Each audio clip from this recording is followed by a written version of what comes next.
I actually wasn't going to do another college video today. I was going to do it maybe next week or a few days from now. But but when I realized that this one's probably very important, so I might as well do it. I mean, of course, this one is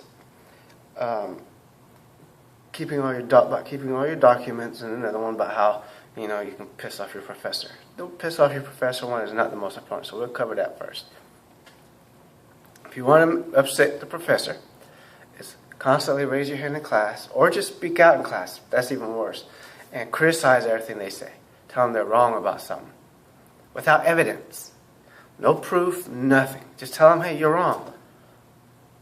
The best way to handle it, if you find they say something that's not really true or been disproven, is give them the evidence, the journal or scientific journal. You give them the scientific journal and you show the research that shows that, what they're saying is now outdated. Maybe there's a reason why they still are saying what they're saying. You never know. But don't do it in class. Also, another thing that's kind of insulting and also slap in the face is when you say, why do we have to learn this? Why do we have to know this? Well, this person that's teaching you, especially in college, but also even in high school, spent a lot of years, especially college, 10 years of their life at least, getting a PhD, specializing, writing a dissertation, all that stuff. And you're telling them that their subject sucks. After they spent all that time, do you know how insulting and mean-spirited that really is to them? Sounds to them? And you say that to your teacher? I mean, come on. You make it sound like you really are ignorant and you really don't want to learn nothing. You don't want to learn anything. But, that's now the next part about documents. Always keep your track. Every semester, get at least minimum 2 of your transcripts every semester. One you open, you check and make sure all your grades are still accurate, make sure everything is accurate. Second one, you keep sealed. Sorry. Okay, the second one you keep sealed. That way if you find a mistake, you take the one that's sealed, not the one you just, take the one that you just open to. You take it to the, to them, the administration, and you show them, hey, look, this is what my grade was last semester. Why is it all of a sudden changed? I've had that happen to me. I got a B in English, and then 3 years later, in my junior year, I see an F. I mean, what the heck?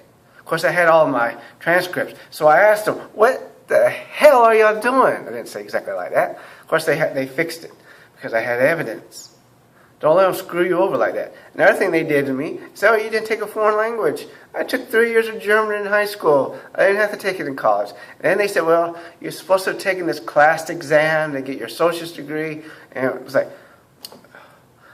first off, the state rule is if you have an A or B in all your math classes, and I have taken college algebra at this time, college algebra, trig, pre-calculus, calc 1, 2, and 3, and statistics. I think I have enough math. And then, of course, reading I got an A in reading because it's so freaking easy. And then, of course, English, I got, B, and I got A in one, English 1, a B in English 2. That's the one they changed to an F. But I had documentation. And then, of course, when I graduated, they said, well, we can't let you graduate because you don't have enough math. You remember the math classes I just said I had?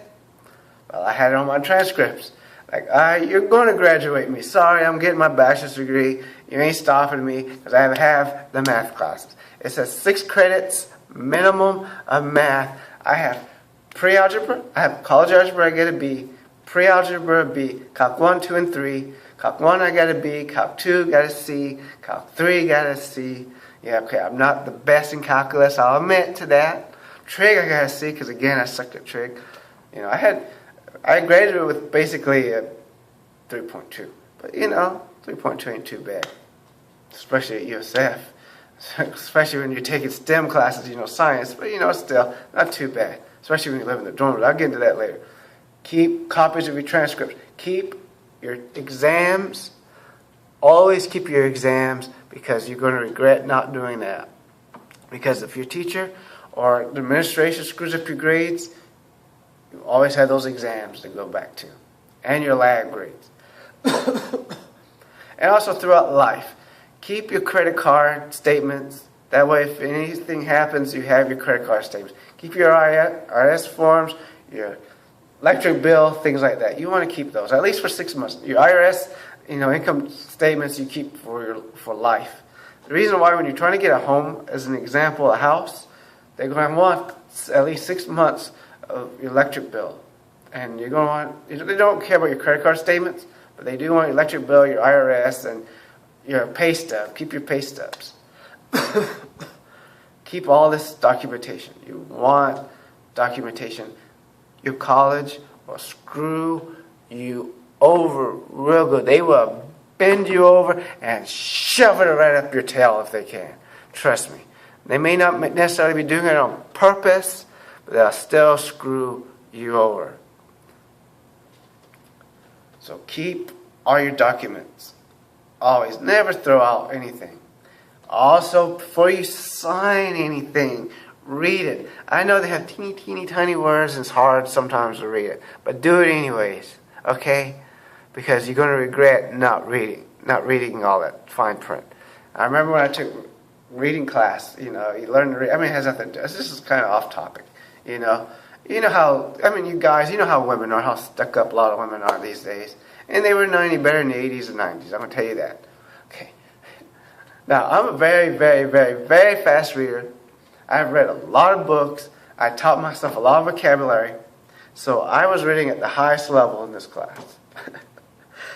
We had to pair up. And of course, there was this female that had to pair up with me. She's like, I'll do it by myself. Okay, dumb female, you do it by yourself. I got done within a few minutes. She was still sitting there in class having to read all her crap while I got to leave early. I just kind of laughed at her and walked out. Because if she had partnered with me, she would have been done too. Don't ever do that in none of your classes. Do not assume just because someone looks smart, they're smart. Don't think that, hey, the Asian kid is the smartest kid in the class, the black kid is the dumbest. Because I hate to tell you this, but that black kid is probably going to be the smartest person in the class. Or one on the top. Okay? Because he or she has to prove himself. Because a lot of times, there's no actual where the college is being racist to them. But there are always going to be people.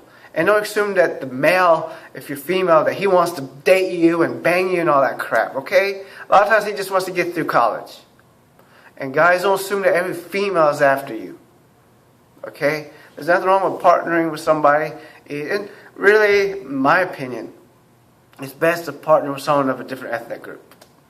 That way, you learn different cultures. You learn to get along with people. Because we all have ingrained, prejudice. Not necessarily racism, but prejudice against people that are different than us. We all do, and it's sad, but a lot of us do. You get over it by being around people that are different than you. You work at HBCU, you work in like McDonald's in the ghetto like I have, you learn a lot of things. You learn that people really are not that different. That's off topic from, but seriously. Try to be around a lot of different cultures. You need to do it. It's important. And as I said, the most important thing is keep all those documents. It's important. Thanks. Please like, subscribe, or whatever. Thanks.